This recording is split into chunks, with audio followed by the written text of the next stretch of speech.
ஓம் சாந்திங் brother. ஓம் சாந்தி sister. குஷியா இருக்கீங்களா? குஷியா இருக்கேன் பிரதர். பாபா நினைவுல எப்படி இருக்கீங்க? நானும் டபுள் குஷியில இருக்கேன் சிஸ்டர். அப்பா இன்னைக்கு புருஷோத்தம சங்கம யுகம் அப்படின்னா என்னன்னு சொல்லியிருக்காரு. சூப்பரா இருந்துச்சு அந்த பாயிண்ட். அதை பார்க்கலாம் இன்னைக்கு.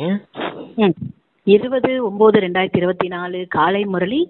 பாப்தாதா மதுபன். இனிமையான குழந்தைகளே, நீங்கள் பாபாவுக்கு சமமாக இறைவனோட உதவியாளரா ஆகணும். பாபா இப்பொழுது இந்த சங்கம யுகத்தில் குழந்தையாகிய உங்களுக்கு சேவை செய்ய வருகிறார். ஆமா, ஃபர்ஸ்ட் அந்த வார்த்தைகளை நல்ல விதத்துல புரிஞ்சுக்கணும். பாபாவுக்கு சமமாக இறைவனுக்கு உதவியாளர்களா ஆகணும் அப்படிங்கிறது. பிரம்மா பாபாவுக்கு சமமா இறைவனுக்கு உதவியாளரா ஆகணும் நீங்க, அத சொல்றாரு. ஃபர்ஸ்ட் பிரம்மா பாபா உதாரணமா வச்சு நீங்க இறைவனுக்கு உதவியாளரா ஆகணும் அப்படிங்கறத சொல்றாரு. ரெண்டாவது, சிவபாபா குழந்தைகளான உங்களுக்கு சேவை செய்யறதுக்காக வந்திருக்காரு அப்படிங்கறத சொல்றாரு. Okay sister.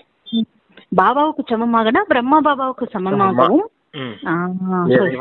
இறைவனுக்கு உதவியாளரா ஆகுங்க. பிரம்மா பாபா எப்படி ஆனாரோ அதே மாதிரி நீங்களும் அவருக்கு சமமா யாருக்கு உதவியாளர்னா இறைவனுக்கு உதவியாளரா ஆகணும்ன்றாரு. ஆமா, அடுத்த வார்த்தை பாருங்களேன் என்ன சொல்றாரு. அதான் பாபா சங்கமயுகத்துல குழந்தையாக உங்களுக்கு சேவை செய்ய வராரு. அந்த பாபா வந்து சிவபாபா. சிவபாபா குழந்தைகளான உங்களுக்கு பரந்தாமத்துல இருந்து சேவை செய்யறதுக்காக வந்திருக்காரு. ஞானம் சொல்றதும் ஒரு சேவை தானே. ஆமா, ஆசிரியரா வந்து மாணவர்களுக்கு சேவை செய்யறதுக்காக வந்திருக்காரு. அத சொல்றாரு அப்பா. கேள்வி என்னன்னா, இந்த புருஷோத்தம சங்கமயுகம் தான் அனைத்திலும் மகிழ்ச்சியானது மற்றும் நன்மையானது அப்படின்னு கேக்குறாரு. பதில் என்னன்னா, இந்த சமயத்துல குழந்தையாக நீங்க ஆண் மற்றும் பெண் இருவருமே உத்தமர்களாக ஆகிறீர்கள். இந்த சங்கமயுக சமயம்தான். இந்த சங்கமயுகம் கலியுகத்தோட கடைசி மற்றும் சத்தியுகத்தோட ஆரம்பத்திற்கு இடைப்பட்ட காலம். இந்த சமயத்துலதான் பாபா குழந்தையாகிய உங்களுக்கு ஈஸ்வரிய பல்கலைக்கழகத்தை திறக்கிறார்.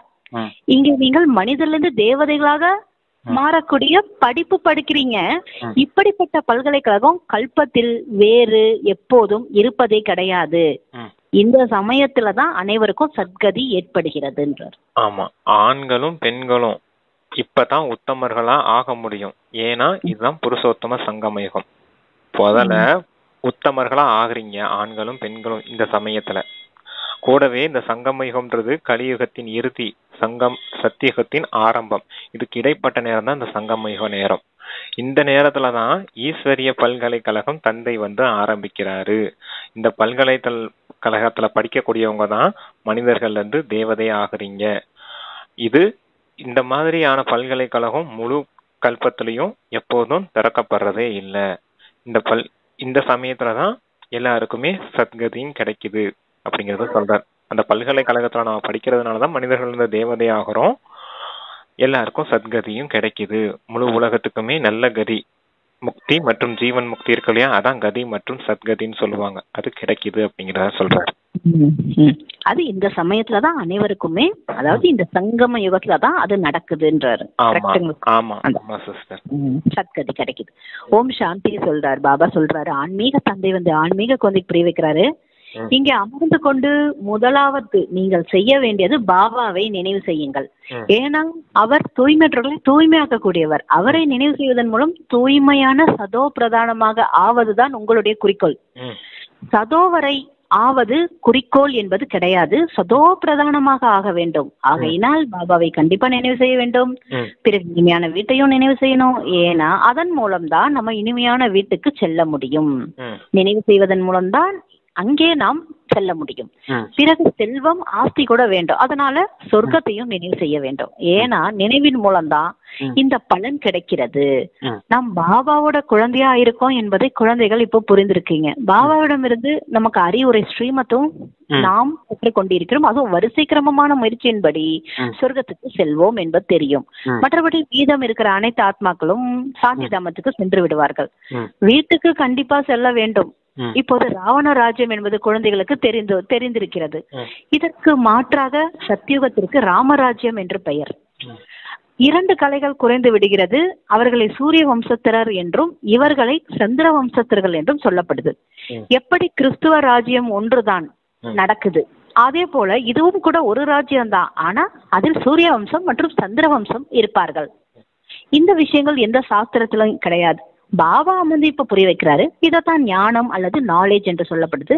சொர்க்கம் இப்போ ஸ்தாபனை ஆகிவிட்டது என்றால் ஞானத்துக்கு அவசியம் கிடையாது. இந்த ஞானம் குழந்தைகளுக்கு புருஷோத்தம சங்கமயுகத்தில் தான் கற்றுக் கொடுக்கப்படுது. சகோதர சகோதரிகளே, இது புருஷோத்த சங்கமயுகம், இது ஒரு முறைதான் வரும் என்று தங்களுடைய சேவை நிலையங்கள் மற்றும் அருங்காட்சியகத்தில் பெரிய பெரிய எழுத்துகளில் கண்டிப்பா எழுதியிருக்க வேண்டும். புருஷோத்தம சங்கம யுகத்தின் அர்த்தத்தை புரிந்து கொள்ளவில்லை என்றால் கலியுகத்தின் கடைசி மற்றும் சத்தியுகத்தின் ஆரம்பத்தோட சங்கமம் என்று எழுத வேண்டும். எனவே சங்கம யுகம் அனைத்திலும் மகிழ்ச்சிகரமானது மற்றும் நன்மை விளைவிப்பதுமாக இது இருக்கு. இந்த சங்கம யுகம் ஆகிவிடுகிறது. அதுக்குதான் பாபா சொல்றாரு, இந்த சங்கமயுகம் மகிழ்ச்சிகரமானது, நன்மை விளைவிப்பது. நான் புருஷோத்தம சங்கமயுகத்தான் வருகிறேன் என்று பாபா சொல்கிறார். எனவே சங்கமயுகத்தின் அர்த்தத்தையும் புரிய வைக்க வேண்டும். விகாரம் நிறைந்த உலகத்தோட கடைசி சிவாலயத்தின் ஆரம்பத்தை புருஷோத்தம சங்கமயுகம் என்று சொல்லப்படுது. இங்கே அனைவரும் விகாரியா இருக்கிறாங்க, அங்கே அனைவரும் நிர்விகாரியா இருப்பாங்க. எனவே நிர்விகாரிகளைத்தான் உத்தமானவர்கள் என்று சொல்ல முடியும். ஆண் மற்றும் பெண் இருவருமே உத்தமானவர்களா ஆகிறார்கள். ஆகையினால் இதனுடைய பெயர் புருஷோத்தம சங்கமயுகம் என்ற விஷயங்கள் பாபா இப்போது குழந்தையாகிய உங்களை தவிர வேறு யாருக்கும் தெரியாது. புருஷோத்தம சங்கமயுகம் எப்போது நடக்கிறது என்பது யாருடைய சிந்தனையிலுமே வருவதே கிடையாது. இப்போது பாபா வந்திருக்கார், அவர் மனித சிருஷ்டியின் விதையா இருக்கார். அவருக்கு தான் எவ்வளவு மகிமைகள் இருக்கு. அவர் தான் ஞானக்கடல், ஆனந்த கடல், தூய்மையற்றவர்களை தூய்மையாக்குபவராக இருப்பவர். ஞானத்தின் மூலம் தான் சத்கதி அடைய வைக்கிறார். பக்தியின் மூலம் சத்கதி என்று ஒருபோதும் நீங்கள் சொல்லவே முடியாது. ஞானத்தின் மூலம் சத்கதி ஏற்படுது, மேலும் சத்யுகத்தில் தான் சத்கதியாகும். எனவே கண்டிப்பா கலியுகத்தோட கடைசி மற்றும் சத்யுக ஆரம்பத்தின் சங்கம யுகத்தில் தான் வருகிறார். பாபா எவ்வளவு தெளிவா புரிய வைக்கிறாரு. புதியவர்களும் அப்படியே கல்பத்துக்கு முன்னால் எப்படி வந்தாங்களோ அப்படி வருவாங்க, வந்து கொண்டே இருப்பாங்க. ராஜ்யம் அப்படிதான் ஸ்தாபனை ஆக வேண்டும். நாம் இறைவனுடைய சேவாதாரிகள், உண்மையிலும் உண்மையானவர்கள் என்பது குழந்தையாக உங்களுக்கு இப்போ தெரியும். ஒருவருக்கு மட்டும் படிப்பிக்க முடியுமா என்ன?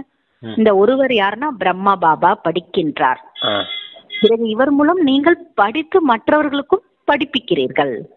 ஆகையினால் இங்கே இந்த பெரிய பல்கலைக்கழகத்தை திறக்க வேண்டியிருக்கு. முழு உலகத்திலும் வேறு எந்த பல்கலைக்கழகமும் இப்படிப்பட்டது கிடையாது. ஈஸ்வரிய பல்கலைக்கழகமும் இருக்கு என்பதை உலகத்தில் யாருமே தெரிந்திருக்கவும் இல்லை. கீதையின் பகவான் சிவன் வந்து இந்த பல்கலைக்கழகத்தை திறக்கிறார் என்பதை இப்போது குழந்தையாக நீங்கள் மட்டும் தெரிந்திருக்கிறீர்கள். புதிய உலகத்தின் எஜமானர்கள் தேவி தேவதைகளாக மாற்றுகிறார். இந்த சமயத்தில் தமோ பிரதானமாக ஆத்மா ஆயிடுச்சு. பாபா புதிய உலகத்துல எஜமானரா தேவி தேவதையா மாற்றுவதற்காக இதை வந்து திறக்கிறாருன்றாரு இந்த பல்கலைக்கழகத்தை. இந்த சமயத்துல நீங்க தமோ பிரதானமா ஆத்மா ஆயிட்டீங்க. பிறகு அந்த ஆத்மாவையே சதோ பிரதானமாக ஆக்க வேண்டும். இந்த சமயத்துல அனைத்தும் தமோ பிரதானமா இருக்கு. நிறைய குமாரர்கள் இருக்கிறாங்க, தூய்மையா தான் இருக்காங்க. குமாரிகளும் தூய்மையா இருக்கிறாங்க, சன்னியாசிகளும் தூய்மையா இருக்காங்க. ஆனா பாபா சொல்றாரு, ஆனால் இன்றைக்கு அந்த தூய்மை இல்லை. முதலில் ஆத்மாக்கள் வரும்போது அது தூய்மையா இருந்தது. பிறகு அந்த ஆத்மா தூய்மையற்றதா ஆகிவிடுது. ஏன்னா அனைவரும் சதோ பிரதானம், அதாவது சதோ ரஜோ தமோ கடக்க வேண்டியிருக்கு என்பதை நீங்க புரிந்து கொண்டீர்கள். கடைசியில் அனைவரும் தமோ பிரதானமாகி விடுகிறார்கள். இப்போது பாபா நேரடியா அமர்ந்து இந்த அனைத்து விஷயத்தையும் புரிய வைக்கிறார். இந்த மரம் இப்போ தமோ பிரதானமாக உளுத்து போன நிலையை அடைந்திருக்குது, ரொம்ப பழையதாகி விட்டது. எனவே கண்டிப்பா இதனுடைய விநாசம் நடக்கத்தான் வேண்டும். இது விதவிதமான தர்மங்களோட மரமா இருக்கு. ஆகையினால் இதை பெரிய லீலை என்று சொல்லப்படுது. எவ்வளோ பெரிய எல்லையற்ற மரமா இருக்கு. அது ஜட மரம்.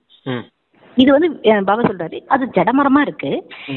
விதை போட்டீர்கள் என்றால் அந்த மரம் வருகிறது. விதவிதமான தர்மங்களின் விதவிதமான சித்திரங்கள் ஆகும்.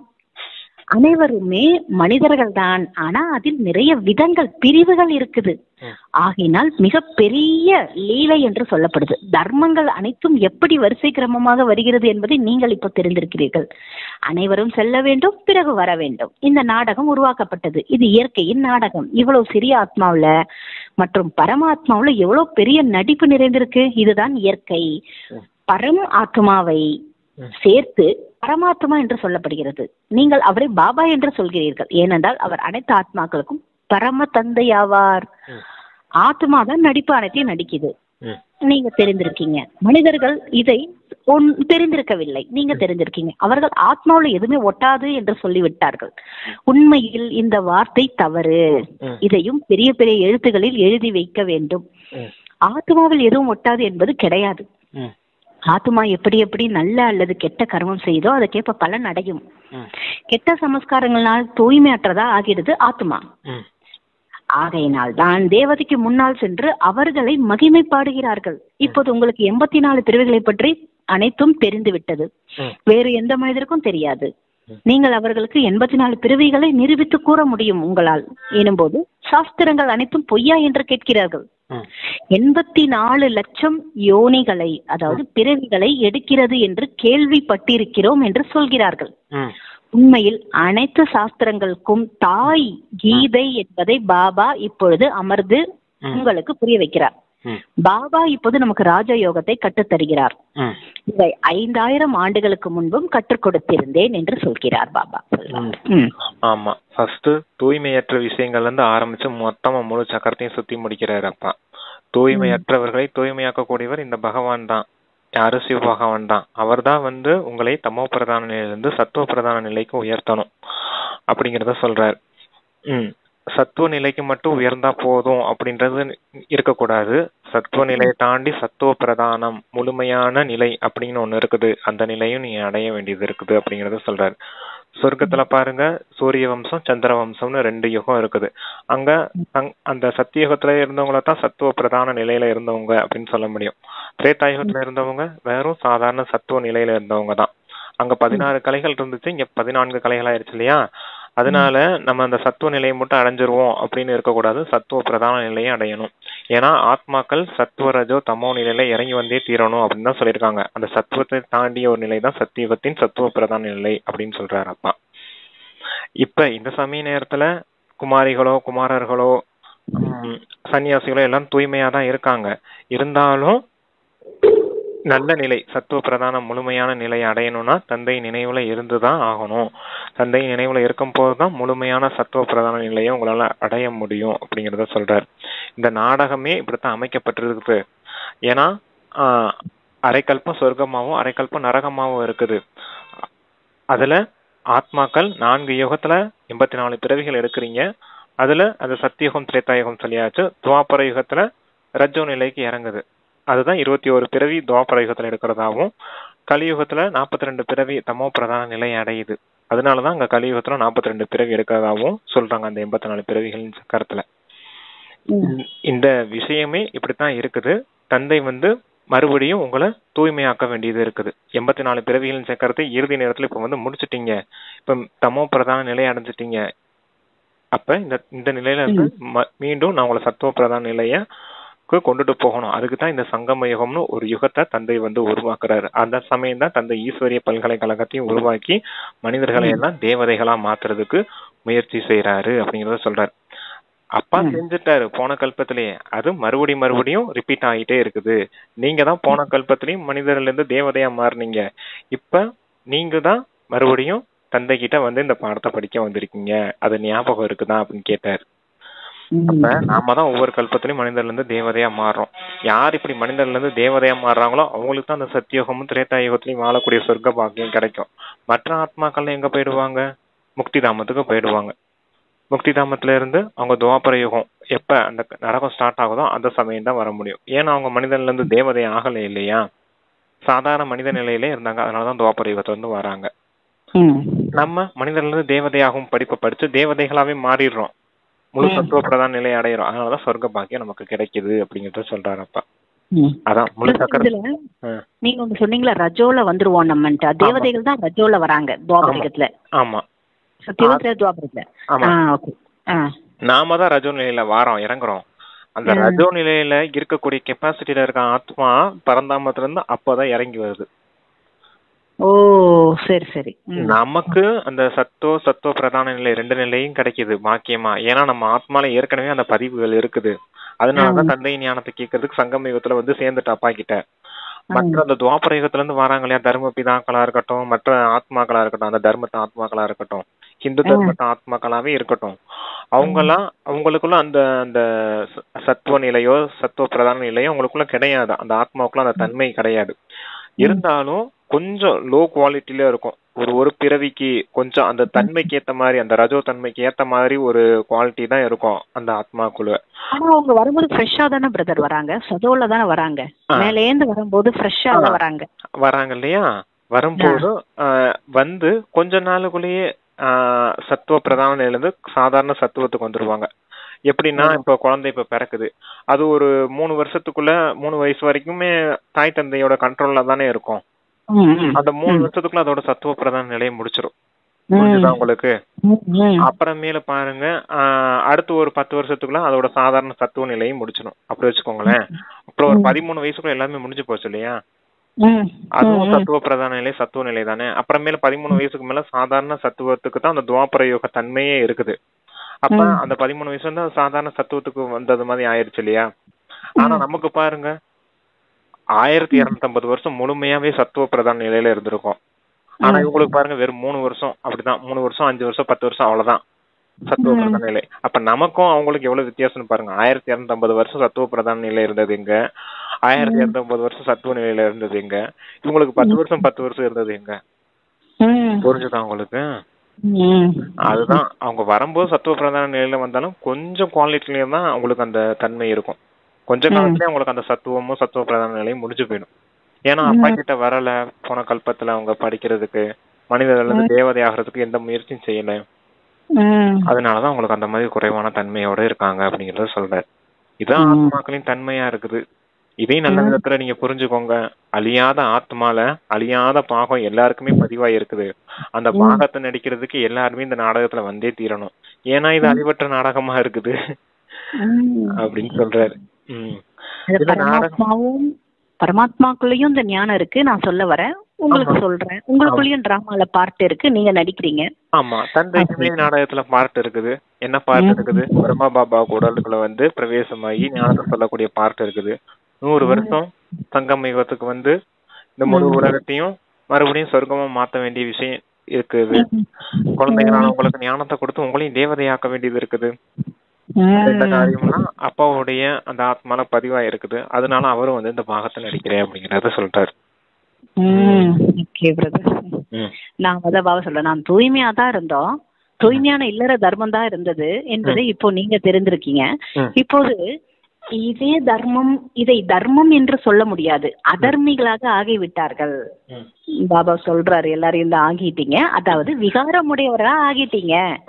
இந்த விளையாட்டை குழந்தையாக நீங்கள் இப்போது நன்றாக தெரிந்து கொண்டீர்கள். இது எல்லையற்ற நாடகம்.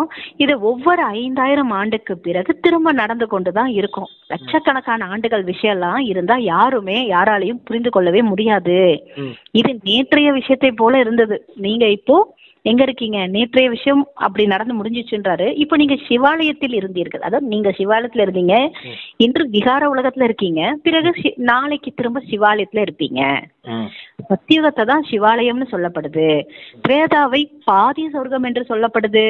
இத்தனை ஆண்டுகள் அங்கே இருப்பீங்க, மறுபிறவியில் வரத்தான் வேண்டும். இதனை ராவண ராஜ்யம் என்று சொல்லப்படுது. நீங்கள் அரைக்கல்பம் தூய்மையற்றவர்களாக ஆகியிருக்கிறீங்க. இப்போது பாபா மீண்டும் வந்து கூறுகிறார், இல்லற விவகாரங்கள் இருந்து கொண்டு தாமரை மலருக்கு சமமா தூய்மையாகுங்க.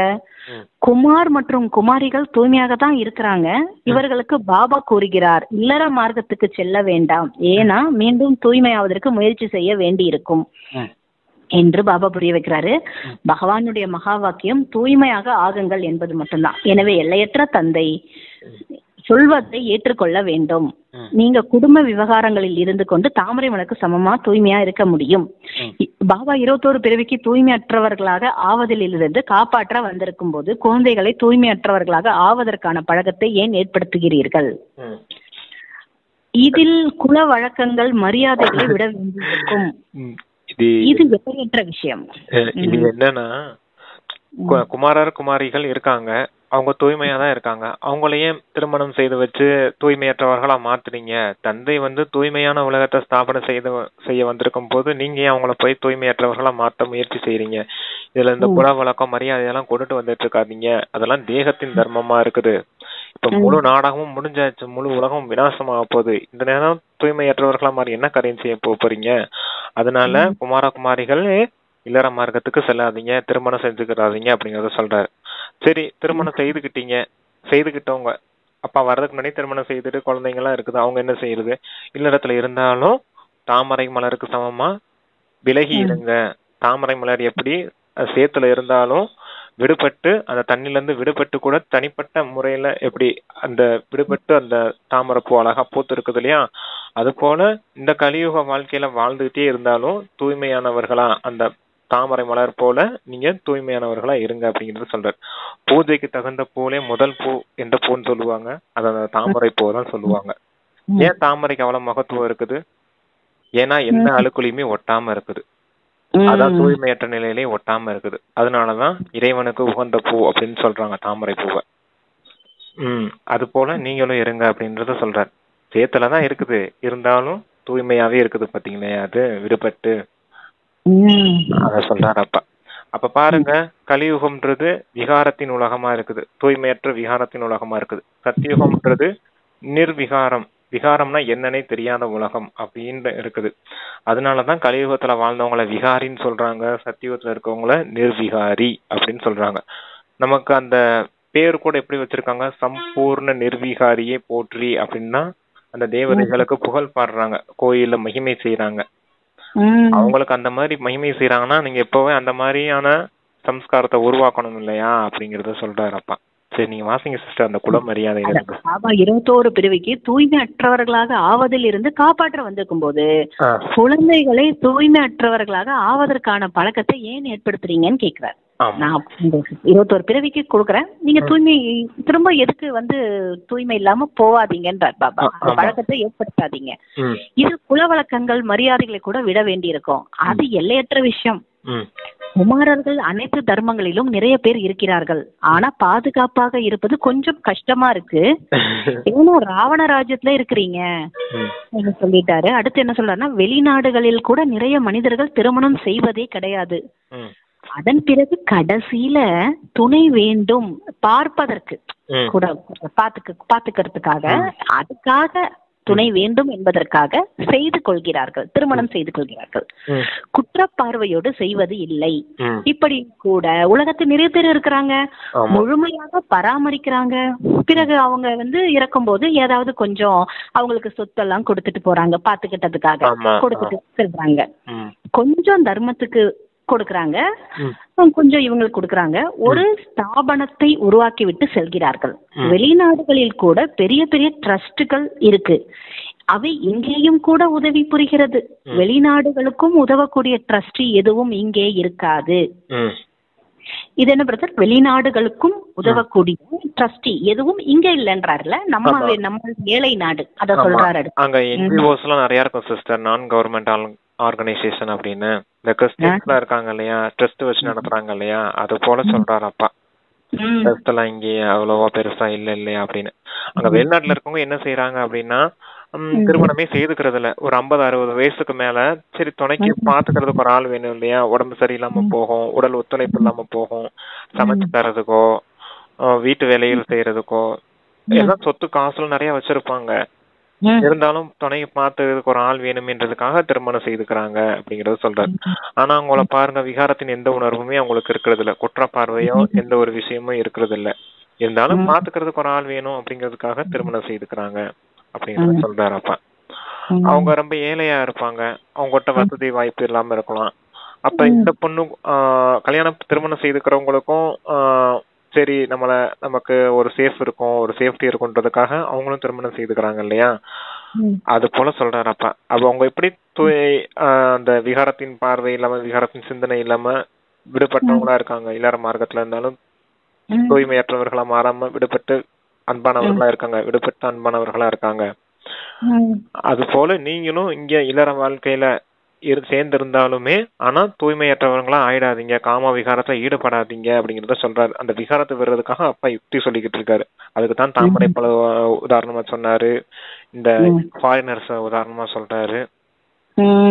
இவங்கெல்லாம் உதாரணமா சொல்லி இங்க கண்டிப்பா தூய்மையின் விரதம் இருந்தே தீரணும் அப்படிங்கறத சொல்றாரு. ஏன்னா தேவதைகள் தூய்மையற்றவர்கள் கிடையாது, தூய்மையானவர்கள். நீங்க தூய்மையா இருந்தா தானே அந்த சம்ஸ்காரம் உங்களுக்கு உருவாகும் ஆத்மால. அந்த சம்ஸ்காரத்தை எடுத்துட்டு தானே அடுத்த ஆத்மா சத்தியுகத்துக்கும் திரேதாயுகத்துக்கும் போகணும். அந்த சம்ஸ்காரத்தை இங்க சங்கம யுகத்துல நீங்க உருவாக்கலன்னா எப்படி அங்க சத்தியுகத்திலயும் திரேதாயுகத்துக்கும் உங்களால போக முடியும்? அத சொல்றாரு அப்பா. வெளிநாடுகளுக்கு உதவக்கூடிய ட்ரஸ்ட் எதுவும் இங்கே இருக்காது. இங்கே ஏழை மக்கள் இருக்கிறார்கள், என்ன உதவி செய்வாங்க? அங்கே அவர்களிடம் நிறைய பணம் இருக்கு. பாரதம் ஏழ்மையானதல்லவா? பாரதவாசிகளோட நிலை என்னவாக இருக்கிறது? பாரதம் எவ்வளவு உயர்வா கிரீடத்தை போல இருந்தது. அதுவும் பாருங்க சிஸ்டர், இருங்க. அது என்ஜிஓ என்னன்னா அங்க வெளிநாட்டுல பணக்காரங்க நிறைய பேர் இருப்பாங்க. அதனால அவங்க அந்த ட்ரஸ்ட் வச்சு ஆரம்பிச்சு மற்றவங்களுக்கு சேவை செய்யறது மாதிரி இருக்கும். ஆனா இங்க இந்தியால பாருங்க, அப்படிப்பட்ட பெரிய பணக்காரங்களாம் இங்க யாரும் கிடையாது அப்படிங்கறத அந்த நேரத்துக்கு சொல்றாரு. இப்ப நிறைய பேர் வந்துட்டாங்க, வந்தாலும் யாரும் எதுக்கு ஒண்ணும் செய்யறது கிடையாது, ஏன்னா சுயநலம் மிக்க மனிதர்களா மாறி போயிட்டாங்க எல்லாரும். ஆனா இங்க இது ஏழை நாடா இருக்குது அப்படிங்கறத பொதுவா சொல்றாரு அப்பா. இங்க யாரு அந்த மாதிரி எல்லாம் பாத்துக்கிற மாட்டாங்க. ட்ரஸ்ட் ஆரம்பிச்சு மற்றவங்களுக்கு சேவை செய்யணும் அப்படிங்கிற எண்ணம்லாம் இங்க யாருக்கும் இல்ல. ஏன்னா இந்தியா ஒரு ஏழை நாடா ஆயிடுச்சு. ஏன்னா இதுதான் ஒரு காலத்துல பணக்கார நாடா இருந்து சத்தியுகத்துல சொர்க்கமா இருந்தது இந்த நாடுதான். இப்ப அதுதான் தமோ பிரதான நிலை அடைஞ்சதுனால இப்படி ஏழை நாடா மாறிடுச்சு அப்படிங்கிறாரு. அதான் சொல்ற, பாரத நிலை என்னவா இருக்கு?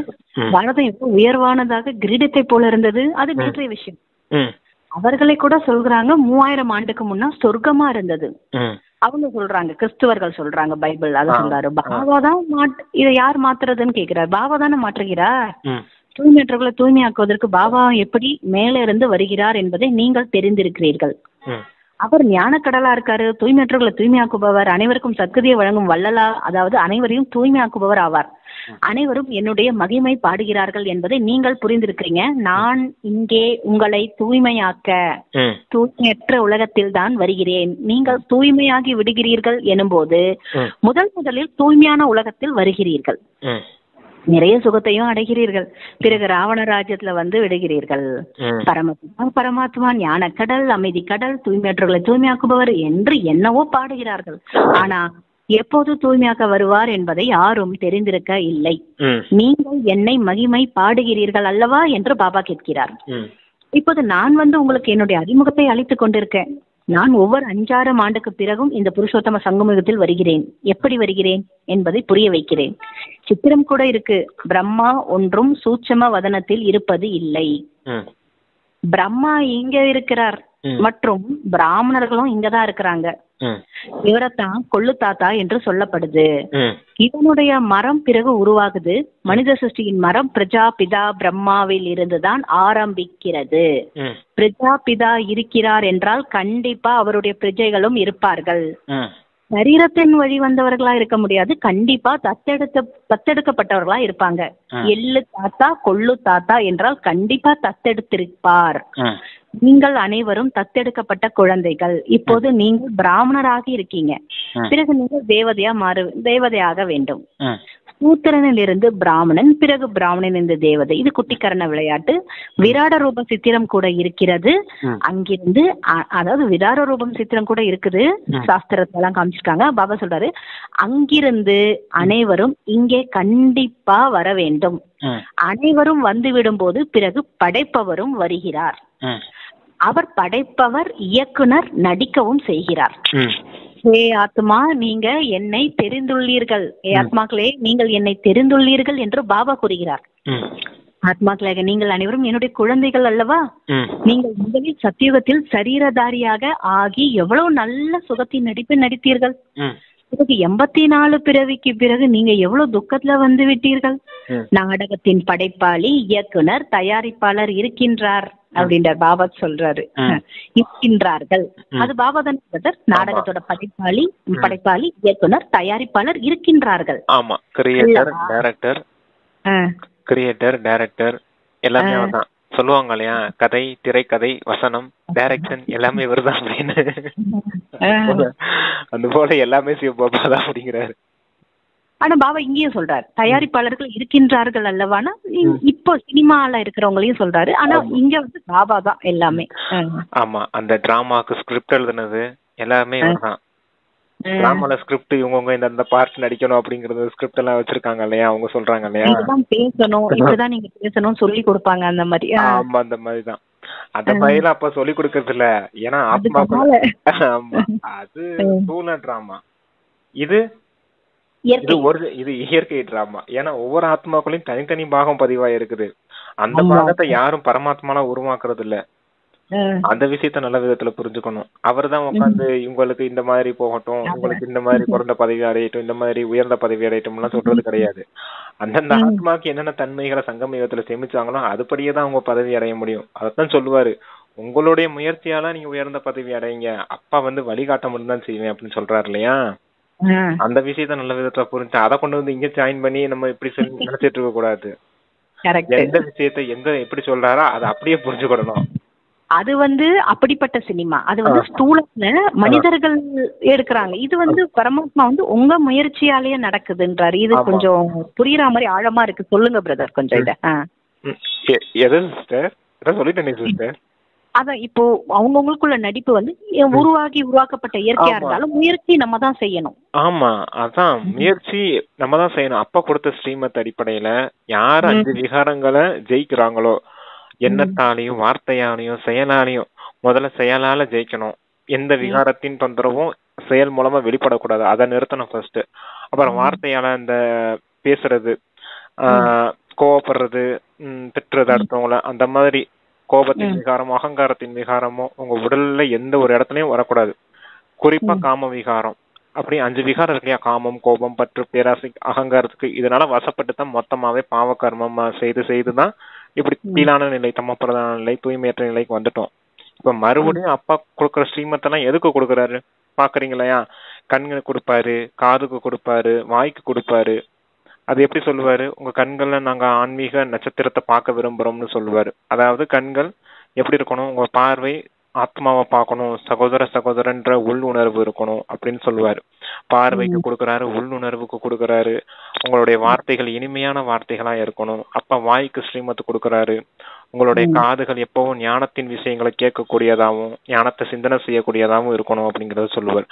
அப்ப காதுக்கு ஸ்ரீமத்து கொடுக்குறாரு, சிந்தனைக்கு புத்திக்கு ஸ்ரீமத்து கொடுக்குறாரு. உங்களுடைய கைகள் எப்பவும் பணிவு தன்மை நிறைஞ்சதாகவும் ஒரு திருப்திகரமான கர்மா செய்யக்கூடியதாகவும் இருக்கணும் அப்படிங்கறத சொல்லுவாரு. எப்பவுமே அகர்மா செய்யக்கூடியவங்களாவும் சுக கர்மா செய்யக்கூடியவங்களாவும் இருக்கணும். ஒருபோது விகர்மா செய்திடக்கூடாது அப்படின்னு கைகளுக்கு ஸ்ரீமத்து கொடுப்பாரு. உங்களுடைய பாதை எப்பவுமே ஸ்ரீமத்துங்கிற பாதையில நடந்து போறது அளவுக்கு உங்களை கால் நல்ல விதத்துல உறுதியா இருக்கணும் அப்படிங்கிறது காலுக்கு ஸ்ரீமத்து கொடுப்போம். கால்னா பாதை, பாதம். அந்த பாதம் எப்பவுமே எப்படியும் இந்த மண்ணில் படவே கூடாது, எப்பவும் பரிசுதான் போல பறந்துகிட்டே இருக்கணும் அப்படின்னு சொல்லுவாரு. இப்படிலாம் ஒவ்வொன்றா சொல்றாரு இல்லையா. அது எல்லாமே எதை சொல்லுவாரு, இந்த உடலுக்கும் நம்மளுடைய சூட்சும நிலையான மனம் புத்திக்கும் அதையே தான் சொல்லிக்கிட்டு இருப்பாரு. எதுக்காக இதெல்லாம் சொல்றாரு? தேவதைகள் அப்படித்தான் வாழ்ந்தாங்க. முழுமையான சத்துவ பிரதான நிலைங்கிறது அப்பா கொடுக்குற ஸ்ரீமத்துலதான் உருவாகும் நமக்கு. அதனாலதான் அப்பா ஸ்ரீமத்து கொடுத்து நம்மள அந்த மாதிரி தகுதியுடையவரை ஆக்குறாரு. நாடகத்தின் படைப்பாளி, இயக்குனர், தயாரிப்பாளர் இருக்கின்றார்கள் அல்லவா. எல்லையற்ற நாடகம். எல்லையற்ற நாடகத்தை யாருமே தெரிந்திருக்கவே இல்லை. பக்தி மார்க்கத்தில் எப்படி எப்படிப்பட்ட விஷயங்கள் சொல்கிறார்கள், மனித புத்தியில் அந்த விஷயங்கள் நின்று விட்டது. இப்போது பாபா சொல்கிறார், இனிமையான குழந்தைகளே, இவை அனைத்தும் பக்தி மார்க்கத்தின் சாஸ்திரங்கள் ஆகும். பக்தி மார்க்கத்தின் பொருட்கள் நிறைய இருக்கிறது. எப்படி விதையின் பொருள், அதாவது விதையோட பொருள், அதோ சக்தி மரமா ஆகிறது. இவ்வளவு சிறிய விதை மரம் எவ்வளவு அளவற்றதா பறந்து விரிந்து விடுகிறது. பக்தி கூட அந்த அளவுக்கு விஸ்தாரமானதா இருக்கு. ஞானம் என்பது விதையா இருக்கு. அதில் எந்த பொருளுக்கும் அவசியம் இருப்பது இல்லை. தங்களை ஆத்மான புரிந்து பாபாவை நினைவு செய்யுங்க. வேறு எந்த விதமான விரத நியமமும் இல்லை என்று பாபா கூறுகிறார். இவை அனைத்தும் நின்று விடுகிறது. உங்களுக்கு சத்கதியும் கிடைத்துவிடும். பிறகு எந்த விஷயத்துக்கும் அவசியம் இல்லை. பக்தியில சொல்றாங்க இல்லையா, செய்துட்டு இருக்காங்க இல்லையா, பூஜை புனஸ்காரம், சாம்பிராணி, ஊதுபத்தி, சூடம் அதெல்லாம் பொருத்தி இது பண்ணிட்டு இருக்காங்க இல்லையா. எவ்வளவு பணம் வேஸ்ட் பண்றாங்க, எவ்வளவு செலவு பண்றாங்க, எவ்வளவு நேரம் வீணாகுது, எத்தனை பேருடைய உழைப்பு செய்துட்டு இருக்காங்க கோயில்ல. அப்படிலாம் கஷ்டப்பட்டு நீங்க செய்ய வேணாம். விரதம் இருக்காங்க, உண்ணாவிரதம் இருக்காங்க, அதாவது சாப்பிடாம விரதம் இருக்காங்க, பாத யாத்திரையா நடந்து போறாங்க, வாயில அழகு குத்திக்கிறாங்க, அப்புறம் தீச்சட்டி எடுக்கிறாங்க, தீக்குழி அதாவது பூக்குழி இறங்குறாங்க. இந்த மாதிரி எவ்வளவோ விரதம்லாம் இருக்காங்களே, அப்படிலாம் உங்களை தந்தை இருந்து உங்களை கஷ்டப்படுத்துறது கிடையாது. வெறும் நினைவு மட்டும்தான் செய்ய சொல்றாரு. அந்த நினைவு செய்யறதுனாலதான் நீங்க அந்த தூய்மையாகிறீங்க அப்படிங்கறத சொல்றாரு. மற்றபடி இந்த பக்தியில எந்த ஒரு பலனும் கிடையாது. அல்பகான பலனான அந்த பிறவிக்கான பிராப்தி கிடைக்கும், இல்ல அடுத்த பிறவிக்கான ஏதோ ஒரு கொஞ்சம் பிராப்திகள் கிடைக்கும். ஆனா இங்க தந்தை மூலமா கிடைக்கக்கூடிய ஞானத்தினால 21 பிறவிக்கு பிராப்தி கிடைக்குது இல்லையா அப்படின்னு சொல்றாங்க. பாபா வந்து இந்த விதை சொன்னார்ல பிரதர், விதைன்றது மறைமுகமா இருக்கிறது ஞானம் இல்ல. விதைங்கிறது சிம்பிள் தான், ஆத்மாங்கிறதா விதை. பக்திங்கிறது உடல் சார்ந்த விஷயங்களா இருக்குது பாருங்க. அப்ப ஞானம்ங்கிறது சின்னதுதான், ஆத்மானு புரிஞ்சுக்கணும். பரமாத்மா விதை போலதான் இருக்காரு, பரமாத்மா நினைவு செய்யணும். இந்த 2 விஷயம் தானே ஞானம். ஆத்மா பரமாத்மா நினைவு செய்யும் போது தூய்மை அடையுது அப்படிங்கிறது தான் அந்த விஷயம். அதுதான் விதை போல சின்ன விஷயம்தான். இதை யாருமே ஒழுங்கா சொல்லி தரதில்ல பக்தி மார்க்கத்துல. அதான் சாஸ்திரத்துல எந்த விஷயமும் தெளிவா இல்லைன்றத சொல்றாரு. இந்த டிராமாவை பத்தியும் சொல்லல இல்லையா, அவங்க 84 பிறவிகள் தான் இருக்குதுன்னு. அவங்க 84 லட்சம் பிறவிகள் இருக்குன்னு சொல்லிட்டாங்க. அதுவும் கல்பத்தின் ஆயுள் வந்து என்ன லட்சக்கணக்கான வருடங்கள் அப்படின்றதையும் சொல்லி வச்சுட்டாங்க. இன்னும் கலியுகம் முடியறதுக்கு இன்னும் 40,000 வருஷம் ஆகும் அப்படின்னு சொல்றாங்க இல்லையா. இதுதான் மொத்தமா அஞ்ஞானத்தின் இருள்னு சொல்லுவார். கலியுகம் தான் முடிஞ்சு போச்சு, இன்னொரு 10-12 வருஷம் தான் இருக்குது, அதுக்குள்ள முடிஞ்சு போச்சுன்னா என்ன செய்வீங்க? அப்ப கல்பத்தின் ஆயுள் 40,000 வருஷம் இருக்குதுன்னு சொன்னாக்க எப்படி முயற்சி செய்ய முடியும் உங்களால? 40,000 வருஷம் கழிச்சு முயற்சி செய்யணும்னா நீங்க நினைப்பீங்க இப்பவே முடிஞ்சு போச்சு, இப்பயே சத்தியத்தை தயாராகன்னு சொல்லனால நம்ம தயாராகிறதுக்கு முயற்சி செஞ்சுக்கிட்டு இருக்கோம். 40,000 சொல்றாங்களே, 5,000 தான். அப்ப 40,000த்துக்கு இன்னும் எத்தனை கல்பம் சுத்த வேண்டியதா இருக்கு. இவங்க ஈஸியா சொல்லிடுறாங்க, வெறும் 5,000 தான். பாவம் அந்த மனுஷங்க ஒவ்வொரு கல்பமும் அதே தான் சொல்லிக்கிட்டு இருக்காங்க. அதுதான் பாபா சிம்பிளா சொல்றது, தங்களை ஆத்மான புரிந்து பாபா நினைவு செய்யுங்க, வேறு எந்த விரத நியமம் இல்லை என்று பாபா குறிக்கிறார். இவை அனைத்தும் நின்று விடுகிறது. இப்போது உங்களுக்கு சத்கதி கிடைத்து விடும் போது அனைத்து விஷயத்துக்கும் அவசியமே கிடையாது. நீங்க தான் அதிக பக்தி செய்திருக்கீங்க, அதனுடைய பலனை உங்களுக்கு கொடுப்பதற்காக நான் வந்திருக்கேன். தேவதைகள் சிவாலயத்தில் இருந்தார்கள் அல்லவா, ஆகையினால் தான் கோயிலுக்கு சென்று அவர்களோட மகிமை பாடுகிறார்கள். இப்போது பாபா புரிய வைக்கிறார், இனிமையான குழந்தைகளே, நான் 5,000 ஆண்டுக்கு முன்னால் கூட தங்களை ஆத்மா என்று புரிந்து கொள்ளுங்கள் என்று உங்களுக்கு புரிய வைத்திருந்தேன். தேகத்தின் அனைத்து சம்பந்தங்களையும் விட்டுவிட்டு தந்தையாக என் ஒருவரை நினைவு செய்தீர்கள் என்றால் இந்த யோக அக்னியில் உங்களுடைய பாவம் பஸ்பமாகி விடும். பாபா எதையெல்லாம் இப்போது புரிய வைக்கிறாரோ இதை கல்பமான புரிய வைத்துக் கொண்டே வருகிறேன் அப்படின்றாரு. கீதையில் கூட ஒரு சில வார்த்தைகள் நன்றாக இருக்கிறது.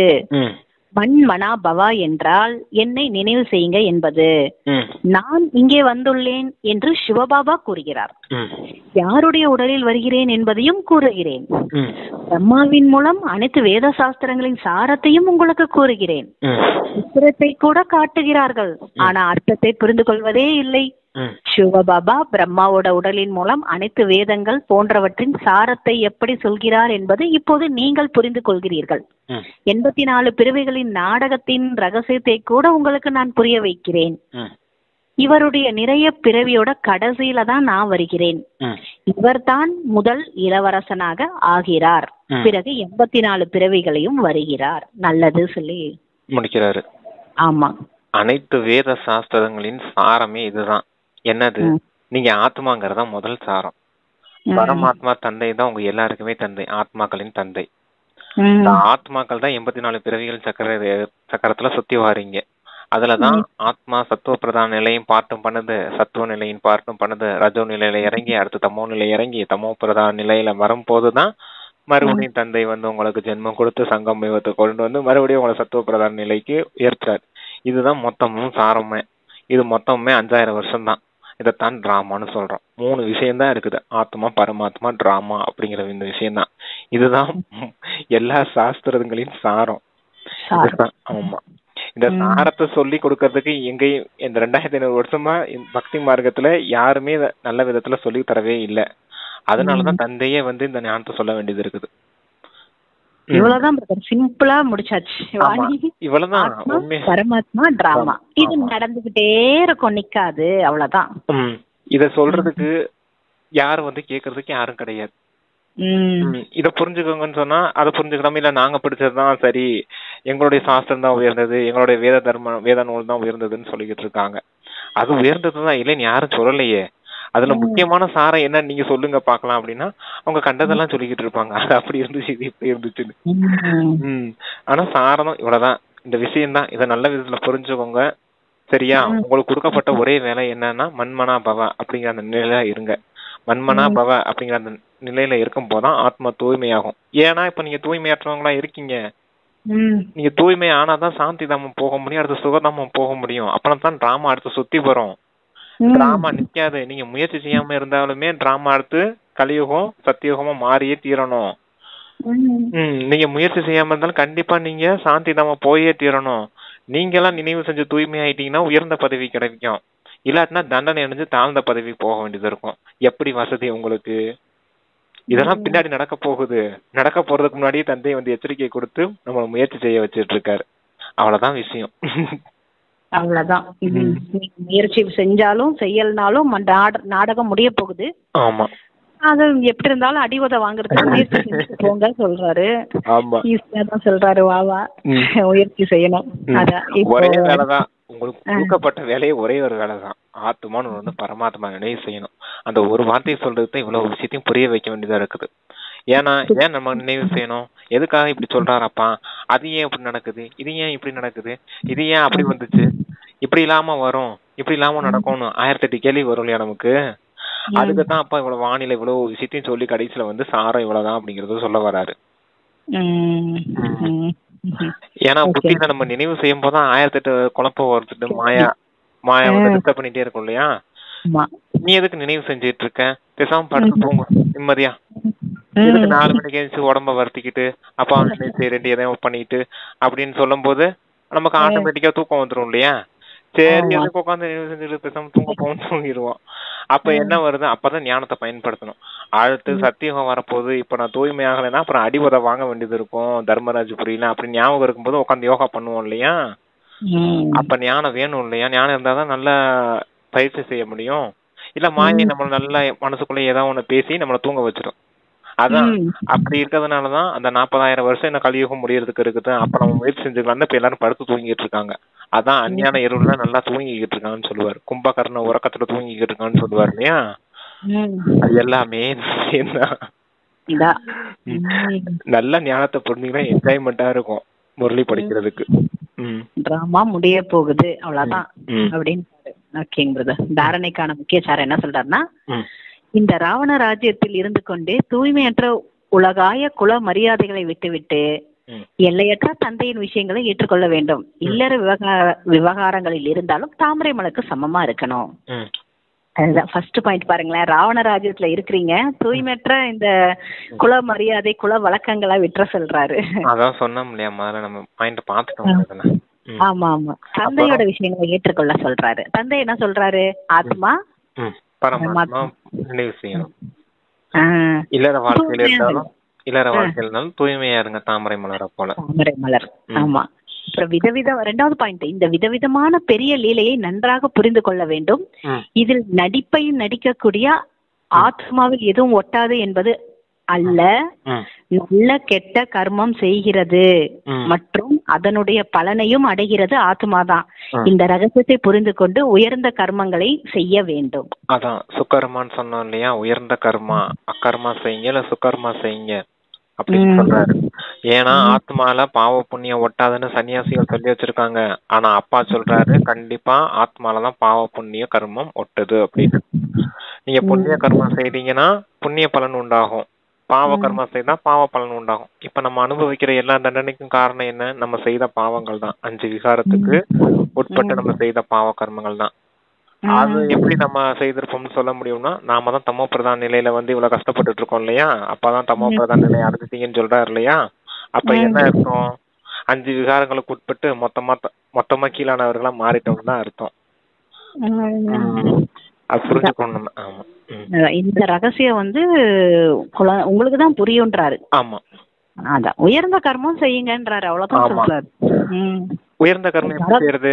அதுவும் அவரே தான் சொல்றாரு. ஸ்ரீமத்னு கொடுத்து இப்படி இப்படி கர்மா செய்யுங்க, தந்தையை நினைவு செய்யுங்க அப்படி சொல்றதெல்லாம் என்ன, இனிமையான வார்த்தைகள் பேசுங்க, பணிவுத்தன்மை இருந்த கர்மா செய்யுங்க, எந்த சேவை செய்தாலும் தந்தை நினைவிலே அந்த கர்ம யோக நிலையிலே இருந்து செய்யுங்க அப்படின்னு சொல்றதுக்கெல்லாம் காரணம் இதுதான் உயர்ந்த கர்மா. அதான் சொல்லித்தராரப்பா. வரதானம் பாபாவின் சமஸ்காரங்களை தன்னுடைய உண்மையான சமஸ்காரமாக ஆக்கக்கூடிய சுப பாவனை சுப விருப்பமுள்ளவர் ஆகுங்கள். இப்பொழுது வரை பல குழந்தைகளிடத்தில் வருந்துவது, ஒதுங்கிக் கொள்வது, பரசிந்தனை செய்வது, அல்லது கேட்பது, அல்லது சொல்வதற்கான விதவிதமான சமஸ்காரங்கள் இருக்கிறது. அவற்றை என்ன செய்வது? எனது சமஸ்காரம் இது போல வார்த்தைகளை கூறுகிறது என்று சொல்கிறார்கள். இந்த எனது வார்த்தை முயற்சியில தளர்வாக்கி விடுது. இது ராவனுடைய பொருளாகும், என்னுடையது அல்ல. ஆனால் எது பாபாவோட சமஸ்காரமோ அதுவே பிராமணன் நிஜமான சமஸ்காரமாகும். அந்த சமஸ்காரம் யாதெனில் விஸ்வ கல்யாணக்காரி, சுப சிந்தனை செய்பவர், அனைவருக்காக சுப பாவனை சுப விருப்பம் கொண்டவர். ஆமா, நம்ம சொல்றோமா அடிக்கடி, இது என்னுடைய சம்ஸ்காரமே இப்படித்தான் பாப்பா இருக்குது, நான் என்ன செய்வேன், தெரியாம பேசிட்டேன், தெரியாம செஞ்சுட்டேன், தெரியாம தவறு செஞ்சுட்டேன் அப்படின்னு சொல்றோம் இல்லையா? அதான் சொல்றாரு. வருந்துவது, ஒதுங்கிக் கொள்வது, பரசிந்தனை செய்வது, சொல்வது, மற்றவங்கள்ட்ட தவறான விஷயங்களை சொல்றது, தவறான விஷயங்களை காதால கேட்கறது, இது எல்லாமே ராவணனுடைய சம்ஸ்காரம். அத போய் நீங்க என்னுடைய சம்ஸ்காரமே இப்படிதான் பாபா, அப்படிதான் சம்ஸ்காரம் ஆயிருக்குது, அப்ப அதுதான் வெளிப்படவும் செஞ்சிருது அப்படின்னு சொல்லிடுறோம். எப்படி சொல்றோம்? என்னுடைய சம்ஸ்காரமே அப்படித்தான் அப்படின்னு சொல்லிடுறோமா அப்பா கிட்ட. அப்ப என்னுடைய சம்ஸ்காரம்னு சொல்லும் போது மறுபடியும் அந்த கர்மம் தப்பா நடந்துகிட்டே தான் இருக்குது. அப்ப மனசோர்வும் ஆகுறீங்க அப்படிங்கறத சொல்றாரு. அததான் சொல்றாரு, என்னுடைய சம்ஸ்காரம்னு அதை நீங்க சொல்லாதீங்க, அது உங்களுடைய சம்ஸ்காரமே கிடையாது, அது ராவணனுடைய சம்ஸ்காரம், மாயாவுடைய சம்ஸ்காரம். அது உங்களுடைய சம்ஸ்காரம் என்ன சம்ஸ்காரம்? பாபாவுடைய சம்ஸ்காரம் தான் பிராமணர்களின் சம்ஸ்காரம். பாபாவுடைய சம்ஸ்காரம் என்னது சொல்றாரு பாருங்க, விஸ்வ கல்யாணக்காரி, சுப சிந்தனையாளர். அப்பாவுடைய சம்ஸ்காரம் என்ன? உலகத்துக்கே நன்மை செய்யக்கூடியவர் அப்படிங்கறதுதான் அவருடைய சம்ஸ்காரம். அந்த சம்ஸ்காரம் தான் பிராமணர்களின் சம்ஸ்காரம். அப்ப நம்ம சம்ஸ்காரம் என்னது? உலகத்துக்கே நன்மை செய்யவங்க நம்ம, அதுதான் உங்களுடைய உண்மையான சம்ஸ்காரம். சுப சிந்தனையாளர் தான் அப்பாவுடைய சம்ஸ்காரம். நம்மளும் இந்த உலகத்துக்காக சுபமான சிந்தனை செய்யறோம், அதுக்குத்தான் சுப பாவனை வைக்கிறோம், சுப விருப்பங்கள் வைக்கிறோம் அப்படின்ட்டு சொல்றாரு அப்பா. இவங்களும் நன்மை அடையட்டும், இவங்களுக்கும் அப்பாவுடைய அறிமுகம் கிடைக்கட்டும், இவங்களுக்கும் சாந்தி கிடைக்கட்டும், சுகம் கிடைக்கட்டும், தூய்மை அனுபவமாகட்டும், அன்பு கிடைக்கட்டும், மகிழ்ச்சி அனுபவமாகட்டும் சொல்லி ஆசீர்வாதம் கொடுக்கறோம் இல்லையா? சுப பாவனையினால, சுப விருப்பம்ன்ற சுப ஆசையினால இவங்களுக்கும் எல்லா பாக்கியங்களும் கிடைக்கட்டும், இந்த முழு உலகமுமே தந்தையின் ஆஸ்தி அடையட்டும் அப்படின்னு ஒரு கொடுக்கறோம் இல்லையா? சுபமான விருப்பம் வைக்கிறோம் இல்லையா? சுப பாவனை வைக்கிறோம் இல்லையா? அதுதான் பிராமணர்களின் சம்ஸ்காரம். ஆனா அதுக்கு முன்னாடி சொன்னாரு பாத்தீங்க இல்லையா, வீணான விஷயங்களை பாக்குறது, கேட்கறது, வருத்தப்படுறது, அடுத்தவங்க சொல்றது, ஒதுங்கி கொள்றது, இவங்களை எனக்கு பிடிக்காதுன்னு ஒதுங்கிக்கிறது, இவங்க கூட நான் சேர மாட்டேன், இவங்க கூட பேச மாட்டேன், அப்படி ஒதுங்கிக்கிறது, வருத்தப்படுறது, மனசோர்வாகிறது, இதெல்லாம் உங்களுடைய சம்ஸ்காரமே ராவனுடைய சம்ஸ்காரம். அத போய் என்னுடைய சம்ஸ்காரமே அப்படித்தான் பாப்போம் என்கிட்டே வந்து சொல்றீங்க அப்படிங்கறது சொல்றாரு. அப்ப அது என்ன சம்ஸ்காரம்னு புரிஞ்சுக்கணும், இது என்ன சம்ஸ்காரம்னு புரிஞ்சுக்கணும். பாபாவுடைய சம்ஸ்காரம் தான் உங்களுடைய சம்ஸ்காரம். ஏன்னா அப்பாவுக்கு சமமானவர்கள் நீங்க, பாப் சமான், புரியுதுங்களா உங்களுக்கு? அப்படிப்பட்ட சம்ஸ்காரம் தான் உங்களுடைய சம்ஸ்காரம்னு சொல்றாரு. ரெண்டையும் நல்ல விதத்துல புரிஞ்சுக்கிட்டு அந்த வரதானத்தை நல்ல விதத்துல படிச்சு புரிஞ்சுக்கணும். ரொம்ப முக்கியமான விஷயம் அது. என்னுடையது அப்படிங்கிறது எதுவுமே இருக்கக்கூடாது, எல்லாமே பாபாவுடையதுன்னு தான் இருக்கணும். என்னுடையதுன்னு எங்கேயாவது வந்துச்சுனாலே போச்சு, நம்மள மாயா வந்து பிடிச்சுக்கிட்டான்னு அர்த்தம். யாரிடத்தில் சக்திகள் உள்ளனவோ அவர்களே சக்திகளின் பொக்கிஷங்களுக்கு அதிகாரி ஆவார்கள். அது என்ன சக்திகள்? சக்தின்னு சொன்னா பரவாயில்ல, அது என்ன சக்திகள் அப்படின்னா? சக்திகள்னா நமக்கு என்ன சக்தின்னு தெரியும் சிஸ்டர்? சக்திகள் 8 சக்தி தானே நமக்கு தெரியும். ஆமா. ஆனா அப்பா அதை தாண்டி நிறைய சக்திகள் சொல்லுவார். கட்டுப்படுத்தும் சக்தி, கண்ட்ரோலிங் பவர், ரூலிங் பவர், ஆட்சி செய்யும் சக்தி, சக்தி அப்படின்னு சொல்லுவாரு. நேத்து பார்த்தோம் இல்லையா வர்தானத்துல, ரூலரா இருக்கணும் பிராமணர்கள், நீங்க மனம் புத்தி சம்ஸ்காரத்தை ரூல் பண்ணக்கூடிய ரூலரா இருக்கணும் சொன்னார் இல்லையா. அதுதான் ஆட்சி செய்யும் சக்தி, ரூலிங் பவர். கண்ட்ரோலிங் பவர்ங்கிறது கர்மேந்திரியங்களை கட்டுப்படுத்துறது. வாய் இப்படி நீ பேசக்கூடாது, தவறான வார்த்தைகளை பேசக்கூடாது, இனிமையான வார்த்தைகள் தான் பேசணும் அப்படின்னு கண்ட்ரோல் பண்றது வாய. கண்ணு நீ தவறான பார்வையில விகார பார்வையில யாரையும் பார்க்க கூடாது, சகோதரன்ற பார்வையில தான் நீ பார்க்கணும். கண்ணை திருத்துறது, புரியுதா உங்களுக்கு? அதான் கண்ட்ரோல் பண்றது, நிறுத்துறது. தவறா பாக்குறத நிறுத்தி நல்ல விதத்துல பார்க்க வைக்கிறது. அதான் கண்ட்ரோலிங் பவர், ரூலிங் பவர், மாற்றிக்கொள்ளும் சக்தின்னு சொல்லுவார். மேசுஸ்தாக்கி சக்தி, கெட்டத பூரா நல்ல விஷயங்களா மாற்றி மாற்றி பதிவு பண்ணிக்கிறது ஆத்மாக்குள்ள. ஏதாவது தவறுதலா வெளியே நடந்துகிட்டு இருக்கும், யாராவது சண்டை போட்டுட்டு இருப்பாங்க, இல்ல கோவப்பட்டு இருப்பாங்க, ஏதாவது பிரச்சனை நடந்துகிட்டு இருக்கும். அப்ப நமக்குள்ள என்ன வரும், இவங்க சண்டை போட்டுட்டு இருக்காங்க, இப்படி ஆயிடுமா அப்படி ஆயிடுமா, தவறான அந்த வீண் சிந்தனைக்குள்ள போகாம டிராமா படி அவங்க சண்டை போட்டு இருக்காங்கன்னா அதுலயும் ஏதோ நன்மை இருக்கும் அப்படிங்கிற அந்த நன்மை பாவனை இருக்கும் போது அப்ப அது கூட மாற்றிக்கொள்றோம் இல்லையா. வெளியே தப்பா நடந்துகிட்டு இருக்குது, ஆனா உள்ள பதிவு பண்ற எப்படி பதிவு பண்றோம், நன்மைக்கு தான் நடக்கும்னு நல்ல விதமாவே பதிவு பண்ணிக்கிறோம் இல்லையா. அது மாற்றிக்கொள்ளும் சக்தி. இப்படி சைலன்ஸ் சக்தி இருக்குது. அப்பா சொல்லுவார் இல்லையா, சைலன்ஸ் சக்தியை பயன்படுத்துங்க, பயன்படுத்தும் சக்தி, பயன்பாட்டில் கொண்டு வரும் சக்தி, இப்படி ஏகப்பட்ட சக்தி சொல்லுவார் அப்பா. இப்படிப்பட்ட சக்திகளை எல்லாம் உங்களுக்குள்ள தாராணையா இருந்துச்சுன்னா, அனைத்து சக்திகளும் நிரம்பியவர்களா இருக்கும் போதுதான் உங்களை சக்திகளின் பொக்கிஷங்களுக்கு அதிகாரிகள்னு சொல்ல முடியும் அப்படிங்கறத சொல்றாரு அப்பா. அப்ப சக்திகள்ங்கிறது 8 சக்திகள் மட்டும் இல்ல, 8 சக்திகள் பொதுவா இருக்குது. தீர்த்தவாணி படிக்கிறவங்களுக்கு தெரியும் இதெல்லாம் என்னென்ன சக்திகள்லாம் அப்பா சொல்றாருங்கிறத நல்ல விதத்துல பிராக்டிஸ் பண்ணி புரிஞ்சுக்கோங்க. குறிப்பா அந்த 8 சக்திகளும் கூடவே இந்த கண்ட்ரோலிங் பவர், ரூலிங் பவர், அப்புறம் இந்த மேசுஸ்தாக்கி சக்தி, மாற்றிக்கொள்ளும் சக்தி, நல்லதை போறான் கெட்டதை போறான் நல்லதா மாற்றிக்கொள்ளக்கூடிய சக்தி, இதெல்லாம் வாழ்க்கையில கொண்டுட்டு வரும்போது சக்திகளின் பொக்கிஷங்களுக்கு அதிகாரியா மாறிடுவீங்க அப்படின்னு சொல்றாரு. ஆத்மாதான் சுயராஜ்ய அதிகாரியா இருந்து ஆட்சி செய்யணும்ன்ற. இப்ப மனசு புத்தி தாரு அங்கேயும் இங்கேயும் ஓட, அது நம்ம கைக்குள்ள ஆத்மா சொல்றத கேட்கணும் அப்படின்ற சக்தி தான் ஆத்மாக்குள்ள இருக்கிற அனைத்து சக்திகளும். ஆமா, ஆத்மாக்களின் சக்தி தான். ஸ்தூல வெளிப்புறமா செய்யக்கூடிய சக்தி இல்ல, ஆத்மாக்களை கண்ட்ரோல் பண்ணணும். மனம் புத்தியை கண்ட்ரோல் பண்ணி நம்ம ரூல் பண்ண தெரியணும். வெளியே கெட்ட விஷயங்கள்லாம் நடந்துகிட்டே இருக்கும். ஆத்மாவையும் கட்டுப்படுத்த தெரியணும்ன்றீங்களா பிரதர்? ஆத்மாவையும் கண்ட்ரோல், ஆத்மா தான் நீங்க. ஆத்மாவோட இந்திரியங்களான அந்த மனம் புத்தி சம்ஸ்காரம் இருக்கு இல்லையா, அத கண்ட்ரோல் பண்ணி ரூல் பண்ண தெரியணும்னு சொல்றேன். கரெக்ட். அப்படித்தானே இருந்தோம் சத்தியுகத்துல, இல்ல? ஆத்மா உணர்வுலயே தான் இருப்போம். இப்போ தேகம் அதுல தேக உணர்வு ஆத்மாக்குள்ள கலந்ததுனால இப்ப பாபா பிரிக்க சொல்றாரு, எது ஆத்மா உணர்வு எது தேக உணர்வு. ஆமா, பிரிச்சுட்டு நீங்க எதுனாலும் நடக்கலாம், வெளியே தப்பாவே எதுனாலும் நடக்கலாம், ஆனா உங்களுக்குள்ள அது பதிவாகப்படும் போது நன்மையின் பாவனையிலே பதிவாகணும். அதுக்குத்தான் டிராமா நன்மை செய்யக்கூடியது.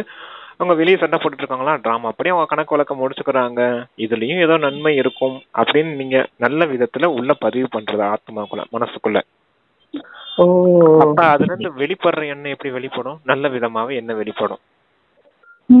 நீங்க வெளியே நடக்கிற விஷயத்த அப்படியே உள்வாங்கிட்டீங்கன்னா என்ன ஆகும், பாரு எப்படி சண்டை போட்டுட்டு இருக்காங்க பாரு, உங்களை என்ன செய்யறது ஏது செய்யறது, உங்களை அப்படியே போய் அடிச்சிடலாமா அப்படின்னு அடுத்து கோபம் தானே வரும் உங்களுக்கு. வெளியே நடக்கிற சூழ்நிலையை அப்படியே உள்வாங்கிட்டீங்கன்னா நடக்குது. நம்ம ஒரு சிக்னல்ல திடீர்னு ஒரு கார் போய் முன்னாடி இடிச்சிருச்சு சிக்னல்ல. ஆமா, நாங்க இந்த சைடு நின்றுருக்கோம். என்னாச்சுன்னா போலீஸ்கார் பயங்கர கோபமா அந்த அவரை என்னவோ பேசினாரா. அப்போ ஒரு நிமிஷம் எனக்கு ஸ்டக்கா நின்றுட்டு அப்படியே பாக்குறேன். அவங்களுக்கு அமைதின்ற ஒரு இது இருக்கட்டும், அப்புறம் அமைதி ஆயிட்டாங்க. இருந்தாலும் அந்த ஒரு நொடி என்ன செய்யறதுன்னு தெரியல. ஒரு அந்த மாதிரி தான் ராவண ராஜ்யமா இருக்குது. அப்ப என்ன செய்யணும், அதுலயும் ஏதோ நன்மை இருக்குது, கணக்கு வழக்கம் முடிச்சுக்கிறாங்க. இப்ப அந்த போலீஸ்கார அவங்களை திட்டும் போது அந்த கணக்கு வழக்கம் அவருக்கு முடிஞ்சிச்சு இல்லையா. இப்ப அவர் பைக் ஓட்டிட்டு போகும்போது பாதுகாப்பா ஓட்டிட்டு போவார் இல்லையா. ஏகப்பட்ட நல்ல விஷயமும் இருக்குது இல்லையா அதுல. ஆமா, அதுலயும் நன்மை இருந்தே இருக்கும் அப்படின்னு விட்டுட்டு அடுத்த வேலையை பார்க்க போயிடணும். அது எப்படி ஆயிடுச்சு அப்படி ஆயிடுச்சுன்னு வீண் விஷயத்துல போய்கிட்டு இருக்க கூடாது. வராரா அடிச்சிடுற மாதிரி வராருங்களா, என்னதான் நடக்கும் அதுதான் ட்ராமா. ஆமா. நமக்கு அதனால வந்து இங்க வந்து பயப்படக்கூடாது. நம்ம எப்படி இருக்கணும்னு அந்த இடத்துல தெரியல. அதுதான் தெரியலைங்க சார் அந்த டைம். ஏதாவது ஒரு பாவமா இருக்கே, பாவம் இவர் என்ன செய்ய அப்படிலாம் நினைக்க இரக்கம் வர்றது நல்லதுதான் சிஸ்டர். அதான் சொல்றேன் இல்லையா, அப்பாவுக்கு இரக்க பாவனை உங்களுக்கு வரணும். அப்ப நான் உங்களால சுப பாவனை வைக்க முடியும். நீங்க கூட சொன்னீங்க இல்லையா, உங்களுக்கு அமைதி சக்தி கிடைக்கட்டும் அப்படின்னு சொன்னீங்க பாத்தீங்க இல்லையா. அப்ப என்ன வந்துச்சு, இரக்க பாவனை வந்துருச்சு இல்லையா உங்களுக்கு. ஆட்டோமேட்டிக்கா சுப பாவனை வைக்க வந்திருக்கு இல்லையா. ஆமா. அப்ப அது கூட நல்ல விஷயம் தானே. இப்படி நமக்குள்ள கொஞ்சம் கொஞ்சமா அந்த மாற்றங்கள் நமக்கு நம்மள அறியாமலே வெளிப்படுங்க சிஸ்டர். அது அடுத்தவங்க சொல்ல வேண்டியதா இருக்கும், உங்களுக்குள்ளே நல்ல குணங்கள் வந்திருக்குது அப்படின்னு. ஒரு சில விஷயங்கள் நமக்கு தெரியும், ஒரு சில விஷயங்கள் நமக்கே தெரியாம ஆட்டோமேட்டிக்காவே நடக்கும். அப்பாவோட ஞானத்தையும் அவர் கொடுக்கக்கூடிய ஸ்ரீமத்தையும் ஃபாலோ பண்ணும்போது நமக்கே தெரியும் அது ஆட்டோமேட்டிக்கா வருது அப்படிங்கிறது. அதுவே சம்ஸ்காரம் ஆயிடும். இறுதி நேரத்துக்குள்ள எல்லாருமே சம்பூர்ண நிலையை அடைஞ்சிடுவோம். Okay sister, thank you. தேங்க்யூ சிவாப்பா. Thank you brother. ஓம் சாந்தி. ஓம் சாந்தி. தேங்க்யூ பாபா.